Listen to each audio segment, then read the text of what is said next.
MSN football ടോക്സിലേക്ക് അവർക്കും സ്വാഗതം. UEFA champions ലീഗിൽ ഇന്നലെ നടന്ന മത്സരമായിരുന്നു ഫ്രാങ്ക്ഫർട്ട് വേഴ്സസ് ലിവർപൂൾ FC. ഇന്നലെ ലിവർപൂൾ FC ഫ്രാങ്ക്ഫർട്ടിനെ 1-5 ഗോളുകൾക്ക് ആയിരുന്നു പരാജയപ്പെടുത്തിയിരുന്നത്.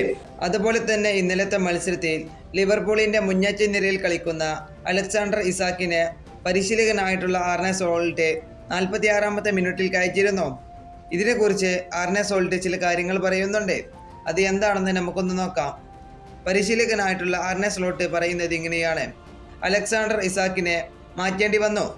അതിനുള്ള പ്രധാന കാരണം അദ്ദേഹത്തിന് ഗ്രോയിൻ ഭാഗത്ത് ചില അസ്വസ്ഥത തോന്നി. അതുകൊണ്ടാണ് അദ്ദേഹത്തെ കയറ്റിയിട്ടുള്ളത്.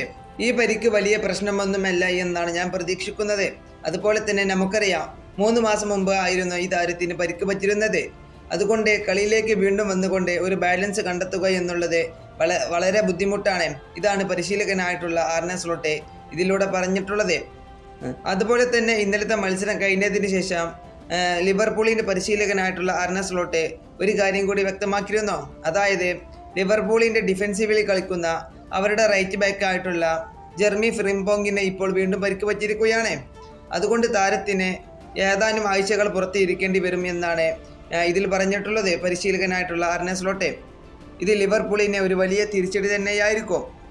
ഈ വീഡിയോ ഇവിടെ അവസാനിപ്പിക്കുന്നു. ഫുട്ബോൾ ലോകത്തെ കൂടുതൽ വിശേഷങ്ങളുമായി അടുത്ത വീഡിയോയിൽ വീണ്ടും കാണാം.